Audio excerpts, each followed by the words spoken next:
بسم الله الرحمن الرحيم صلى الله عليك يا سيدي ويا مولاي يا رسول الله وعلى أهل بيتك المعصومين الأبرار الميامين المظلومين المضطهدين. السلام عليك وعلى ولدك المظلوم أبي عبد الله الحسين. يا رحمة الله الواسعة ويا باب نجاة الأمة يا غريب يا مظلوم يا عطشان كربلاء، ما خاب والله من تمسك بكم، أمن من لجأ والتجأ إليكم. يا ليتنا فيا ليتنا كنا معكم سادتي فنفوز والله فوزا عظيما. بسم الله الرحمن الرحيم. وإذا جاءهم أمر من الأمن والخوف أذاعوا به ولو ردوه إلى الرسول وإلى أولي الأمر منهم لعلمه الذين يستنبطونه منهم ولولا فضل الله عليكم ورحمته لاتبعتم الشيطان إلا قليلا. آمنا بالله. صدق الله العلي العظيم. اللهم صل على محمد وعلى محمد. السلام عليكم جميعا ورحمة الله وبركاته. My dear brothers and sisters, what I began 2 nights ago, that for any human being who is adopted a path or a code to life, and even the most unobservant human being, when I say unobservant, meaning they don't want to follow a religion, they don't believe in God, they don't ascribe to a certain way of life, even they have to have some code by which they're going to live, something that's going to determine right from wrong, moral from immoral, truth from falsehood. You have to. There's no such thing as a human being who lives like an animal. Animals are the ones that don't have code, and even animal has some amount of code, some type of code. That I mentioned to you, that in a very simplistic manner, what I said was that there are 3 things to consider when you consciously step onto a path that you're going to take for the rest of your life. One is the antecedent that preceded you taking this step. Meaning, what did you believe? What did you know? What did you assume was the foundation for you taking this path? You had to know something. The second is your perception of success. There's no human being who's going to choose a path that they don't believe is going to be successful. Show me one human being who you tell them, I'm going to go to college, and I'm going to pick a profession in which I know I'm never going to get a job. Will they take it? You'd be a fool to do it. There's no human being who's going to do that. There's no human being who will pick a path that has no future. There is no success in it. You will always pick a path for which you perceive some amount of success. You may be faulty in your perception, but still you have perceived that there is some success in it for you. The third thing is the amount of stress you can withstand on that path. That stress either is going to come from within you or is going to come from where? Outside of you. That's human nature. And you can see it's these 3 things, and I've really simplified it, that are going to determine why it is that we succeed or why it is we don't succeed. Either we don't have the foundational knowledge that is strong enough to keep us on the path, and I've been using the term movement for the last 2 nights, but let's call it the way it is. Deen. Religion is a movement. It started as a movement. It is the movement that has shaped the world. Islam is the movement that has shaped the world. The Risala of Rasulullah sallallahu alayhi wa alihi wa sallam. Allahumma salli ala Muhammad wa ala has shaped the world. So the question is, why are we not adherent to that movement, to that religion, to that path? Well, because either the foundational knowledge that I have is incomplete, it's weak, or maybe I have a decent amount of knowledge and understanding of it, but I don't understand its application, or I have bits and pieces of knowledge that to some degree connect, but to some degree are also fragmented and are not the same. Yes? And inshallah, this is what I will discuss a little bit tonight. When that happens, your adherence to a path becomes what? Incomplete. It becomes weak. Not completely weak, but weak in certain areas. Just look at it from a very practical perspective. We already established that Brampton has 1 engineer, okay, in the community. Maybe not even that, right? Because somebody came by and said, no, I'm not an engineer later. Don't worry, I'm not holding anyone to anything. We have established there's 1 engineer. That 1 engineer went to college to get his degree, okay? He went to a good school like University of Toronto, my alma mater, all right? I have to plug it. But this person, in a 4-year program, they attended the first year, they didn't attend the second year. In the 3rd year, they attended half of the 3rd year, half of the 3rd year they didn't attend. The 4th year, they took 3 classes, 4 classes they didn't take. What sort of engineer are they going to be? The classes they took, they got A's. They got A's in those classes. The ones they took, thermodynamics, all the calculus classes, they got A's in them. The ones they didn't attend, they don't have any knowledge on. What type of engineer will that person be? A faulty engineer, no? They'll be good in the aspects that they studied. They'll know the stuff they got A's in because they were good at it. They're bright, they're smart. If they had applied themselves to the rest of the program, they could have done what? Become a complete engineer. But they only applied themselves in one area. They didn't apply themselves in the other areas. And so when the time came for them to practice and implement whatever it is they had learned, what happens? They'll succeed in the areas they are strong in, and the areas they're not strong in, what happens to them? They falter. They have doubt. They don't know what they're doing. And what the problem with this is, the areas in which they are weak or they lack knowledge, is it just isolated to that area, or can it impact the areas they have knowledge on? And it definitely can, because they've studied engineering as a whole. Same goes with your religion, does it not? That if you have knowledge in one aspect but you don't have knowledge in the other, the lack of knowledge in that one area, is it not going to impact the other side? So the antecedent is one aspect of it, is how much is our fundamental understanding, knowledge of deen and the path we have chosen for ourselves. That has to improve. The second thing is perception of success. I said this to you, that deen is about opening your eyes to show you where you're going. That is deen. Religion teaches you that you live in this world, you earn in this world, you build in this world, you have children in this world, you leave those children behind when you die, but in the end, you did none of it for this world. That is deen. And that is a very strange way to live your life, no? That sow everything in here, build everything here, and realize in your mind that you're going to leave it all behind and you're gone to the next place. What a way to live. But if you can get that perception of the future and the success that is waiting for you if you have conducted yourself appropriately, how freeing is this? Then you're not a slave to anything in this world. And I ask this question a lot, that if tomorrow each of you had a window in your house that you could open at it and see your house in Jannah. Like Allah's got the house there, He's got a nice number for you. He puts your name tag on it, all right, yes? He's got the name tag in there.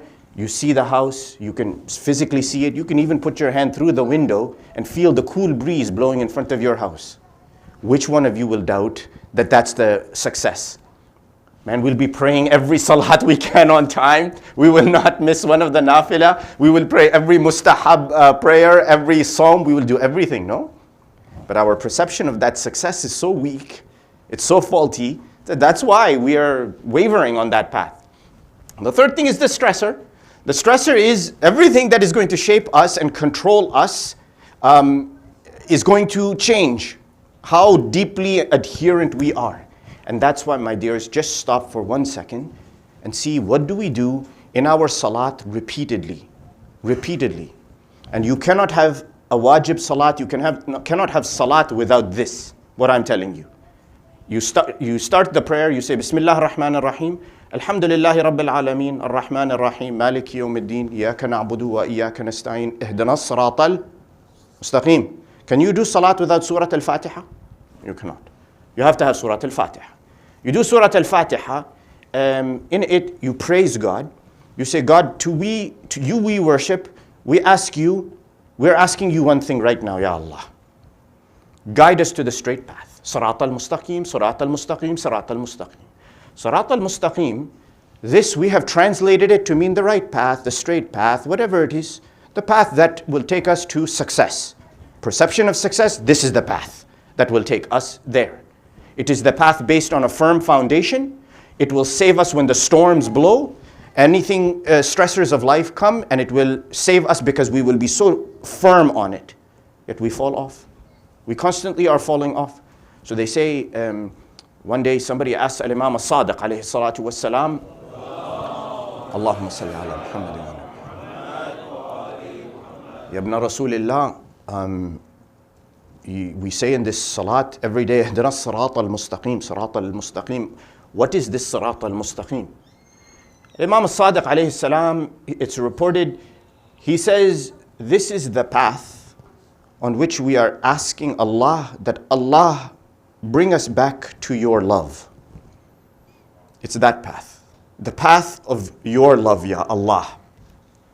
He says, number two, there's three things. Number two, he says, it is the path on which we are asking Allah, allow us to be multazim, to be adherent to your religion, to your deen. Your code, your movement, whatever it is, path you have chosen, allow us to be firmly adherent and on that path. To reach your religion, to follow your religion. And number three, make it such that Sirat al-Mustaqim, that Sirat al-Mustaqim will stop us from obeying our own whims and our own desires. These three things, your love, your deen, and keep us away from our own whims and our own desires. Now, Al-Imam Al-Askari, alayhi salatu wassalam, Allahumma salli ala Muhammad wa ala Muhammad. He adds on to this, and he adds in a very beautiful way. As when he's explaining Sirat al-Mustaqim, it's reported, he says, make it, Ya Allah, that if in the past something there was a tawfiq from you, you supported us to obey you in the past, to do some good deed, allow that tawfiq not to go away so that we can continue to do the same good in the future. That is Sirat al-Mustaqim. Look at how beautifully he's explained it. Why are we inconsistent? Because the good we did yesterday, we don't do it today. We definitely don't do it tomorrow. We go up and down. Some things we do, some things we don't do. We are not consistent. Imam is saying, the tawfiq you gave us to do good in the past, allow that tawfiq to carry forward so that we can continue that same obedience of you in the future. Beautiful. Not only that, Al-Imam Al-Askari alayhi salatu wassalam, he says, وَالْقَصْرِ عَنِ الْغُلُوِ Sirat al-Mustaqim is al-qasri an al-ghulu, meaning you never act in a manner that is extreme. That is Sirat al-Mustaqim. And he says, وَارْتِفَاعَ عَنِ التَّقْصِيرِ Not only do you not go too far to become an extremist in your behavior, but you ensure that your behavior is always above deficiency. You're not deficient at the same time. Look how he's answering it. And what does he say? He says, وَأَن نَسْتَقِمْ Nastaqim means what? Means we stand up straight and we are firm. Sirat al-Mustaqim, what does it mean? The firm path. The path on which our foot is firm, it doesn't fall. It doesn't divert. He says, be mustaqim or have istiqamah on that path such that not even a speck of batil is going to pull us away from that path. That is Sirat al-Mustaqim. And I've already mentioned it to you from day one, that people join the path, the movement, and what happens to them? Their intention is not pure, their vision is weak, they don't have a good foundation, and so they divert. They easily divert. And that's why it is so difficult to stay on this path. And this path that Allah has chosen for us, it is built on one thing and one thing only, my dears, knowledge. It is always about knowledge. Totally and absolutely 100% about knowledge. But not any kind of knowledge. Knowledge that you feel the weight of it on your shoulder. What do I mean by that? When you feel the weight of knowledge on your shoulder, you adhere to what it's telling you immediately. You don't delay, okay? Let me give you an example. We have a neurologist, but clearly he's the only doctor in the community. So I will give the example of a cardiologist. I already told you about stress tests. The doctor can verify if I'm telling you the truth. Man comes in, usually it's the man.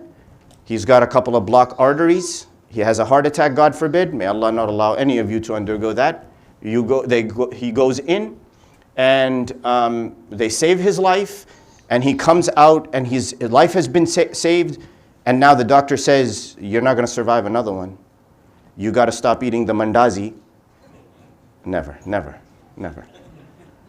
It'll never happen, right? You got to cut down on the mandazi. Let's not say stop. We don't have to be extreme. Imam Haskari already said, don't be extreme. Cut down on the mandazi. And get rid of the oil and the tail a little bit and the sugar. And be careful. That person who's just had this extreme experience and had this heart attack, is his eyes open? Are his eyes open? His eyes are open, right? And his knowledge is what? Piercing, clear, certain, earth-shattering knowledge that tells him what? That if you don't adhere to this, what's going to happen to you? The consequences will be bad. So the next day, what does he do? He's eating salad every day, salad, yeah? You eat salad and sukhi roti and just plain water, no salt in your diet, no sugar, no oil, no nothing, right? That knowledge applies in the same critical manner, in the same crucial manner to your religion, does it not? We will apply it to the sickness of our heart or our kidney or our body or gastrointestinal system, but we will not apply that same concept, that same crucial nature to our religion as we do to everything else. That's why knowledge is so important. Knowledge is so critical. It is so weighty. We must feel the weight of knowledge such that the weight of that knowledge will propel us to act. We will not be able to do anything but act upon that knowledge. That's what the deen is teaching us. They say one day, a man, he comes to Imam Abi Abdullah al-Husayn alayhi salatu wassalam. Allahumma salli ala Muhammad wa ali Muhammad. He says, Ya ibna Rasulillah, I am a poor man. I have heard that you are generous because of your family. It's known that your family, the family of Rasulullah, is generous. You are an Arab, etc. He gives him compliments. He says, please give me any charity you have. Al-Imam al-Husayn, he says, there is a tradition, and I am paraphrasing the riwayah, there is a tradition from my grandfather that you get charity on the extent of your goodness or your knowledge. I will ask you 3 questions. If you answer 1 question, you will get 1/3 of the charity. You answer 2 questions, you will get 2/3 of the charity. You answer all 3 questions, you will get the full amount of the charity. The man, poor man, he says, sure, ask. Al-Imam al-Husayn alayhi salatu wassalam, he says, what is the best act for a human being? What a question Imam Hussein asks. What is the best action for a human being, or the best thing for a human being? The poor man, without hesitation, he says, Al-Imanu Billah, faith in God. Imam Hussein says, you are right. You're absolutely right. Imam Hussein asks him, the second question is, what will save a human being from disaster? From trial and pain and suffering and disaster. The poor man, without hesitation, he says, At-tawakkul ala Allah. Dependence on Allah subhanahu wa ta'ala. Imam Hussein, he says, you are absolutely right. He says, you're absolutely right. He says, the third question, what is that quality that will make a human being dignified? What will create dignity inside of a human being? The poor man, he says, knowledge with forbearance. Knowledge with hilm, tolerance. Imam Hussein looks at him, he says, good answer. He says, what if they can't get that? Knowledge with hilm.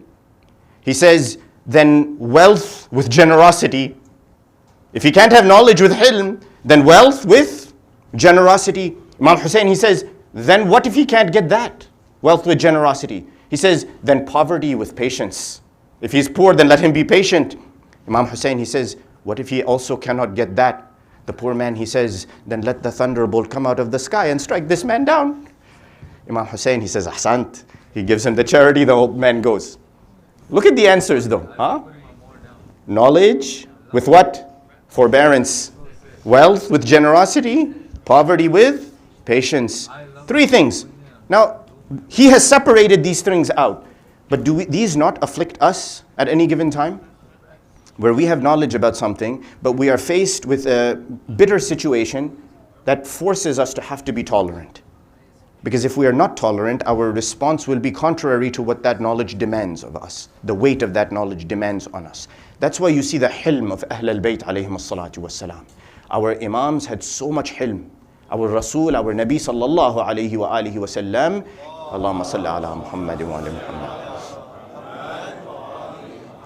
He had so much tolerance.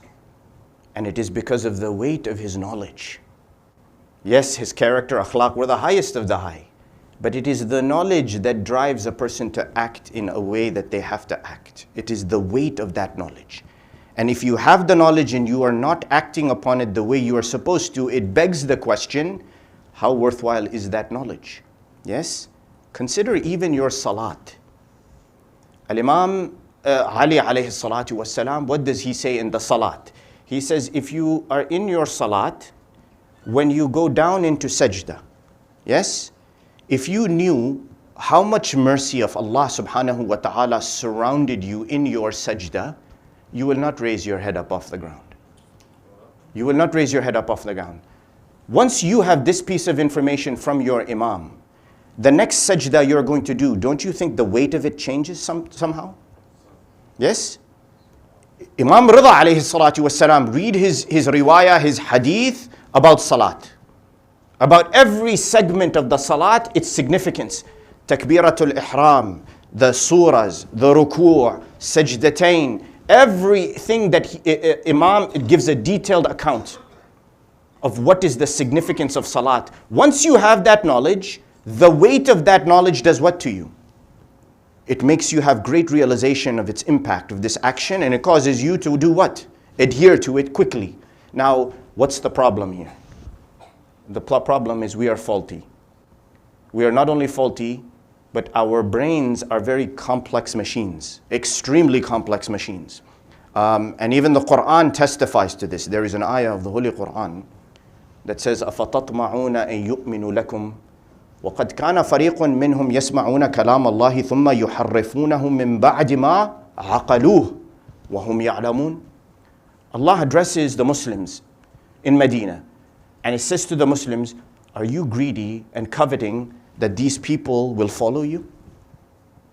And they're going to be part of your belief? When what happened to them?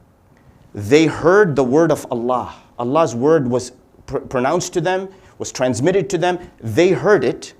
Not only did they hear it, they distorted it. But they distorted it after what? Aqaluh. They already had put it in their mind and knew its significance. Wahum ya'lamun. And they knew already what the significance was. It's not that they were ignorant. They knew its significance. They knew what was being said to them. Still, they distorted it. How does that happen? You would think an insan will hear the truth and that's it, it's clear. But human beings' brains don't work this way, my dears. Let me give you some example. There are 2 ways in which you process information on a given moment. Either through touch and sensation, yes? What you see, what you hear, what you smell, that information goes into your brain, you process that information. So if there's a distortion of knowledge, what is going to happen to you? Either your sensation is off, your vision is weak, your smell is weak, your taste is weak, or what happens? You're acquiring that information and the brain is doing what?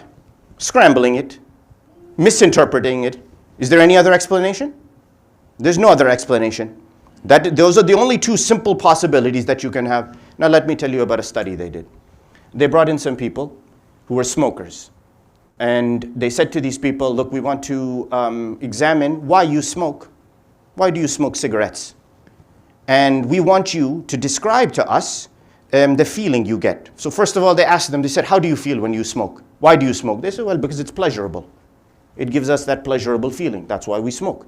It gives us that sort of high almost when we're smoking. So they took them into a room, gave them the cigarettes to smoke, and asked them to scale how they felt. Very satisfying, very satisfying. The ones who got normal cigarettes, they felt great. They were great. They took a second group of people. They told them that these cigarettes, they have nothing in them, no nicotine. They've taken the nicotine out of it.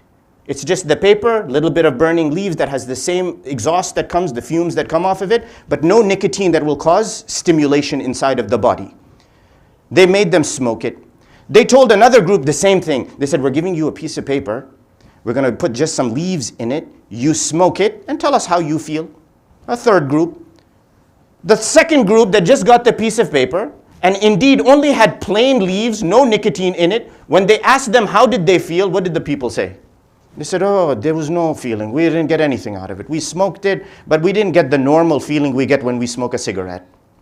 The third group, they told them that we're giving you just a piece of paper, just dry leaves. There's no nicotine in it, but they lied to them.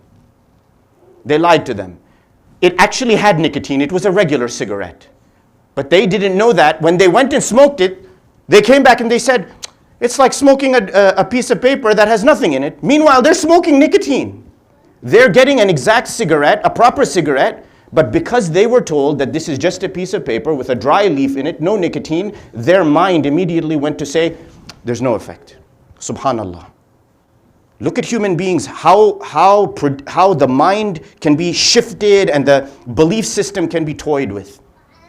And they're consuming the nicotine. They're taking in cigarette smoke like they normally would, but what has happened to them? The mind has been twisted completely. Another study, let me tell you another study. Hopefully this will convince you to what I am saying. That the mind of insan is fragmented. We take things and we put them into different compartments in our mind. Sometimes those compartments connect, sometimes they don't connect. They took a group of people. They told them, look, there's been a fire in a factory that destroyed the factory. The people are investigating to try to find out how the factory burned, what was the cause of it. They give them 12 pieces of paper, 13 pieces of paper. Each piece of paper has some information on it. The fire started in the northwest corner. There was such and such located here. They're giving just details of what was in the investigation. On the 5th piece of paper, they wrote down that there were cans of paint that had flammable constituents in it, some oil, some flammable oil next to it, and that was present as well. And then they give them a 6th piece of paper, 7th piece of paper, 8th piece of paper, and on they keep going. After giving them all of these 12, 13 pieces of paper, they go in and they say, oh, we made a mistake. That 5th piece of paper with the oil and the flammable liquid and the gas or whatever was in there, that was a mistake. It's not meant to be there. That was put by mistake. They say, disregard it, pull it out. They pulled it out. Then they made them sit down and write down what they think was the cause of the fire after they had been given all of these pieces of paper. You know what they found? That even though they retracted that 5th piece of paper that talked about the oil or the flammable paint or whatever it was, they retracted it. They told them it's not there, it's false. Do you know 92% of the respondents said there was some flammable liquid that was probably near the wall where the fire started? How the mind gets manipulated. How the mind gets shaped. My dears, knowledge is important. Knowledge is a great thing, but it can be manipulated. And just again, I have said this to you, the banner or the badge of saying I'm a mu'min is not sufficient, because we must feel the weight of knowledge. We must ensure that the knowledge that is in our minds is connected, it is uniform, it is comprehensive, and that anything that we have believed in has a basis in truth, meaning in the evidence provided to us by Muhammad wa ali Muhammad alayhi salatu wassalam and the Holy Quran. Allahumma salli ala Muhammadin wa ali Muhammad. So let me give you an example, and I will tell you one hadith, and I will go to the musibah, inshallah. In the battle of Safin, what happened? In the battle of Safin, Amir al-Mu'mineen's army is defeating Muawiyah la'natullahi alayh. and they are routing them. And you know that the Quran is placed on the spear, that tahkim is requested, arbitration. And although Imam Ali alayhi salam is telling the people, no, keep fighting, don't stop fighting. Do what I say, keep fighting. That is a piece of paper that is sitting there on the spear. That is not Quran in its significance itself. Keep fighting. A group of men come, they say, no, we cannot fight, we will not fight. We will not fight. They throw their hands up and they refuse to fight. Imam Ali alayhi salam has to raise his hands, you know all of this. And they have to relent to arbitration. These same people who refused to fight, who stood up, they said, no, you should arbitrate. You should arbitrate. Not only should you arbitrate, but whatever the decision comes to from arbitration, you will accept it, and that's how we will move forward as an ummah. Fine. Imam Ali makes his recommendation that Ibn Abbas should be his. They refuse to accept him. They put who? Abu Musa al-Ash'ari. Abu Musa al-Ash'ari is a weak man. It is known he is a weak man. From the history, it was known he was a weak man, and he is manipulated by Ibn al-As, who is the representative of Muawiyah. Long story short, the arbitration goes in a skewed manner. Those same men who refused to fight when Imam Ali was telling them to continue fighting and were previously demanding arbitration, now there's an uproar from them. That this arbitration was a corruption, it was all a game, you are all at fault, and now forms who? The Khawarij. These people become the Khawarij. These Khawarij, they say Al-Imam Ali alayhi salam, he has a great companion, his name is Sa'sa'a ibn Sawhan. Sa'sa'a, he once goes to these Khawarij and he says to these Khawarij, he says, what are you doing? He says, the true path that God has laid out in front of you with Ali ibn Abi Talib alayhi salatu wassalam, you are violating it. You have drifted away from that. And not only have you drifted away from that, you have done something, and I will describe it how he says it in Arabic. He says, وَلَكِنْ سَوَّلَتْ لَكُمْ أَنفُسَكُمْ خُسْرَانًا. He says, your nafs, your own self, has painted a picture for you to make something that is false seem reasonable and good. And what has that done? It has caused you to go into a loss. Now tell me, these Khawarij, what was their quality? They were great reciters of the Quran, were they not? They were men with long, long beards who were pious, praying in the middle of the night. All of the things that if you were to look at them and behold them with your eyes, what would you say about them? These are the most pious people. These are the best of people. And yet look how Sa'sa'a is defining them. He says, you painted a picture for yourself. So ask yourself this question, what in their brains, in their minds, told them that belief in Allah, belief in His Rasul, belief in His Quran, which they do not deny, is compartmentalized in a manner that is separate from their belief in the Khalifa of Islam. In who they should stand for, in what capacity they should obey the leadership, in how much they should sacrifice, and when and where to question the leadership. And indeed, you see how they end up. In our minds, it is the same thing. My dears, if I have something in my mind that I have known and I have accepted as a truth for 20, 30 years, and suddenly someone tells me that there is no basis for this, how hard is it to let go of that? So hard. And even if I let go of it, I can guarantee you it is still lingering there in your mind. And it will continue to linger in your mind. But that's where the weight of knowledge propels you to say, that is not based in truth. I must hold on to what is weighty and true and verified. That is knowledge. Now, why am I telling you this? Because according to the Imam, there are 4 things that strengthen your deen. That path that you are on, the movement you are on, there are 4 things that strengthen it. 4 things. He says, the first thing is the scholar who speaks out with his knowledge. That is the first thing. The scholar who speaks out with his knowledge is the first thing that strengthens the religion. He says, number 2 is the wealthy man. A person with wealth who gives in charity to those who are trying to stay on the path of God, on the religion of God. Look, he qualifies it. He doesn't just say gives charity. He says gives charity to those who are staying on the path of religion and trying to be firm on the path of religion. Number 3, a poor man who will never sell his religion because of his poverty. Subhanallah, a poor man who will not sell his religion because of poverty. And number 4, the ignorant who is not afraid to accept his ignorance and then go and learn, meaning he is not too arrogant to accept that he is ignorant. Tell me, of these 4 things, these are all separated into categories. Do we not have some of these in us ourselves as human beings? We have knowledge that we refuse to share and to announce and to give to people, even if it is a small bit of knowledge. My dears, if you have knowledge that you can share, share it. You don't need amama on your head to share knowledge. If you have knowledge and you can share it with fidelity and authenticity, do so. It is a good thing. It is the advice and the guidance of Imam Rida alayhi salatu wassalam. Ta'allamu ulumana wa 'allimuha an-nas. Learn our sciences, teach it to people. Do it. Teach it. And if you are wealthy and have money, we have money, give. But give particularly to those who are trying to be on the path of religion, because that will help them get stronger on the path of religion. Use your intelligence. And number 3, if you find you're in difficulty and in pain, you may not be poor, but something may have been taken away from you. Ensure that what was taken away from you does not cause you to go away from the deen. Don't allow it to move you away from the religion. And number 4, we are all ignorant. We all have some form of ignorance inside of us. We must not be too arrogant to say that I know everything and that I cannot learn.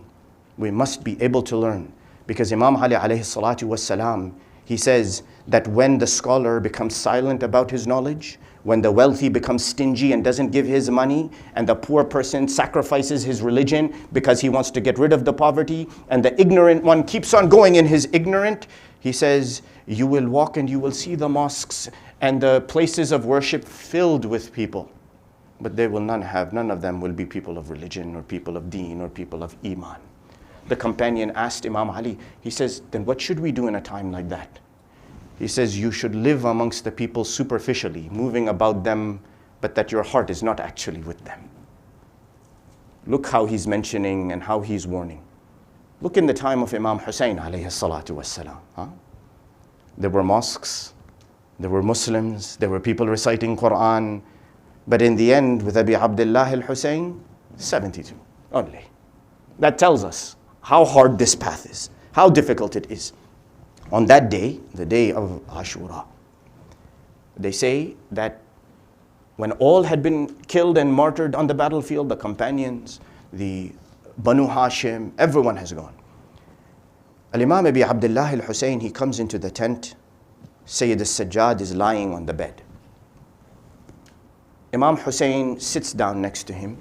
Sayyid al-Sajjad, he says, Ya Aba, من عادتك أن تأتي لعيادتي ومعك عمي أبا الفضل العباس أو أخي علي الأكبر أو ابن عمي القاسم ابن الحسن أراك جئتني وحيدا.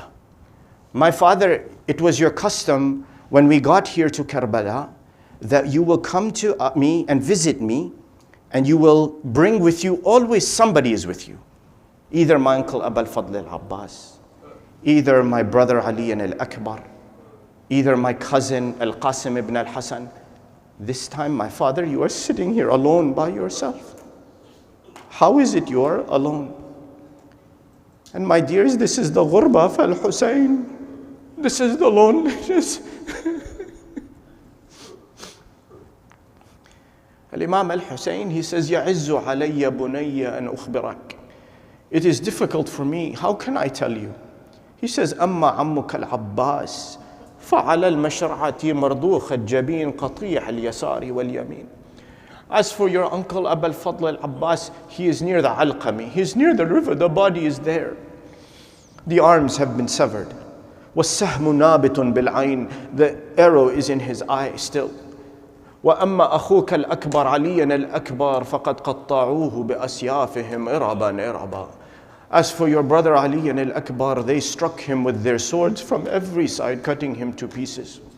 وَأَمَّا ابْنَ عَمِّكَ الْقَاسِمِ بْنَ الْحَسَنِ فَقَدْ ذَلَبُوا رَأْسَهُ فِرْقَتَيْنِ. Your cousin Al-Qasim was struck on the head until he fell to the ground, wounded and perished and was martyred. لَنْ يَرَى لَمْ يَبْقَ فِي هَذِهِ الْقِيَامِ إِلَّا أَنَا وَأَنْتَ وَبَنَاتِ رَسُولِ اللَّهِ أياما ويتاما there is nobody left in these tents other than me and you, my son. The daughters of Rasulullah, orphans and widows, only us are left. Al-Imam al-Hussein, as he leaves, he goes on Dhul Janah. He rides to the hillock. He stands on the hillock and he says, هَلْ مِن نَاصِرٍ يَنْصُرُنَا هل من ذاب يذب عن حرم رسول الله هل من موحد يخاف الله فينا. Is there anyone to support us? Anyone to answer our call to come to our rescue? The Rawi, he says, that when Imam al-Hussein made this call, the flap of the tent it opened, and Sayyid al-Sajjad in his sickness began stumbling towards the battlefield, saying, Labbayka ya ibn Rasulillah. I am coming, my father, to help you. The Rawi, he says that Al-Imam al-Hussein, when he heard the voice, he called Sayyida Zainab. He says, Ya ukhayya ya Zainab, ihbisi. La takhlu al-ard min nasali ali Muhammad.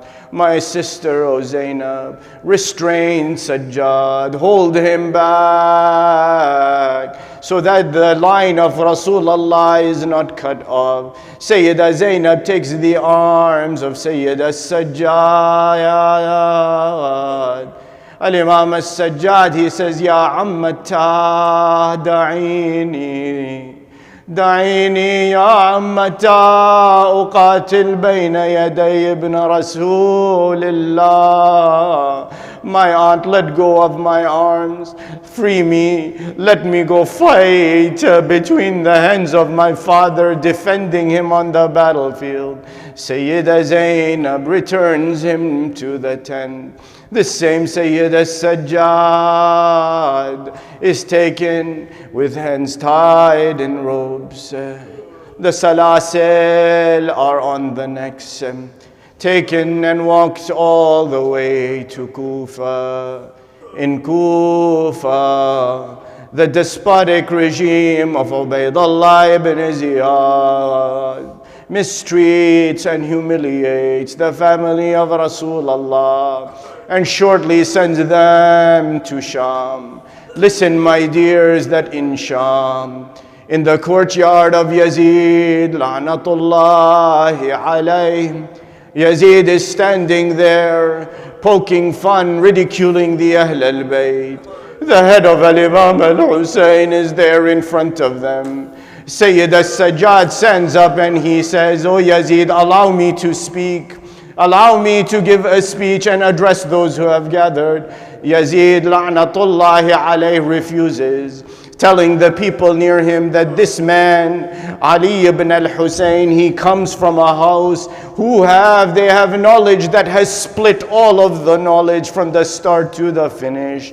If he is allowed to speak, he will ridicule me and my family. He refuses to allow Al-Imam al-Sajjad. But the people in the court, they say, no, allow him, and they insist. Finally, Al-Imam al-Sajjad stands up. He is on the pulpit. You all know the words of Al-Imam al-Sajjad. He says, أنا ابن مكة ومنى أنا ابن زمزم وصفا. I am the son of Mecca and Mina. I am the son of Zamzam wa Safa. He says to them, من عرفني فقد عرفني ومن لم يعرفني أنبأته عن نسبي. He says, whoever knows me, they already know who I am. And whoever doesn't know me, I will tell you. أنا ابن محمد المصطفى أنا ابن خديجة الكبرى أنا ابن علي المرتضى أنا ابن فاطمة الزهراء I am the son of Fatima Zahra. One by one he keeps taking those names until it is reported he stops and looks at the head of his father Al-Hussein. He says, Ana ibnul maqtuli dhulma. I am the son of the one who was martyred and oppressed. Ana ibnu mahzuz al-raisi min al-qifa. I am the son of the one whose head was severed from the body.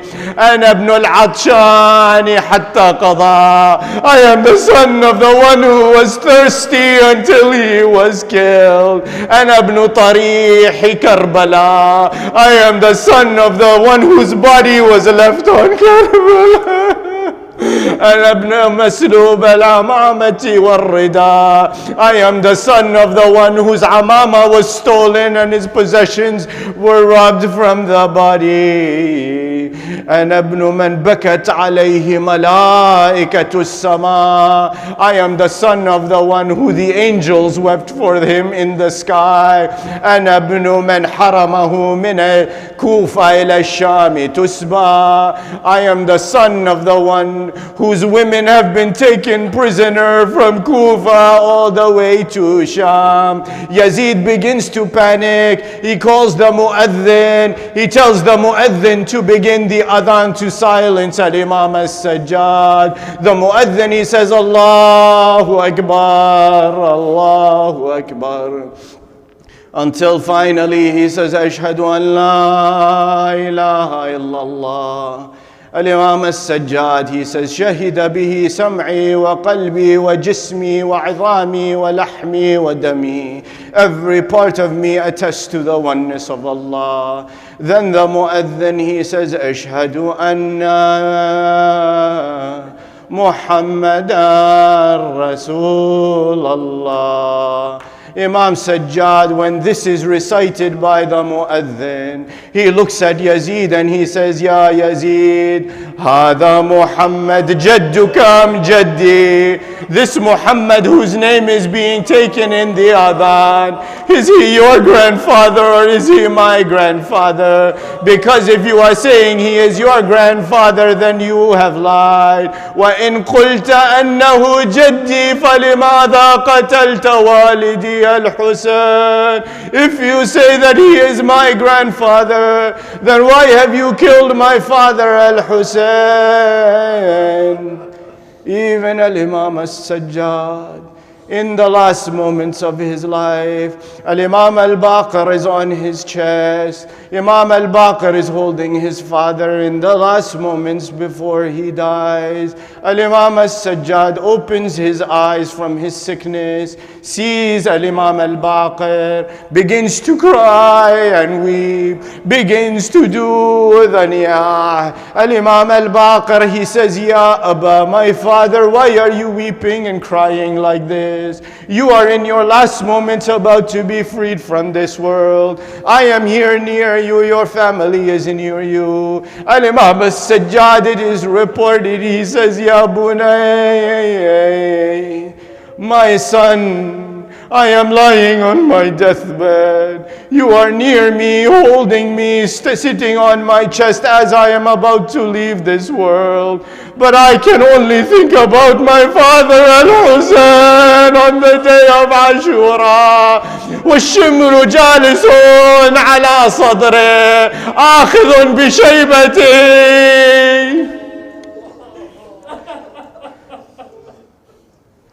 وسيعلم الذين ظلموا آل محمد أي منقلب ينقلبون والعاقبة للمتقين. إنا لله وإنا إليه راجعون. اللهم إنا نسألك وندعوك ونقسم عليك بحق الزهراء وأبيها وبعلها وبنيها والسر المستودع فيها لعن الله ظالميها. اللهم شافي كل مريض، اللهم رد كل غريب، اللهم فك كل أسير، اللهم غير سوء حالنا بحسن حالك يا كريم.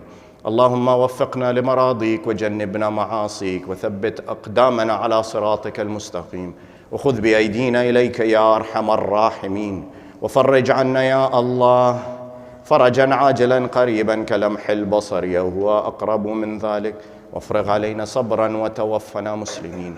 والصلاة والسلام على سيدنا محمد وآله الطيبين الطاهرين.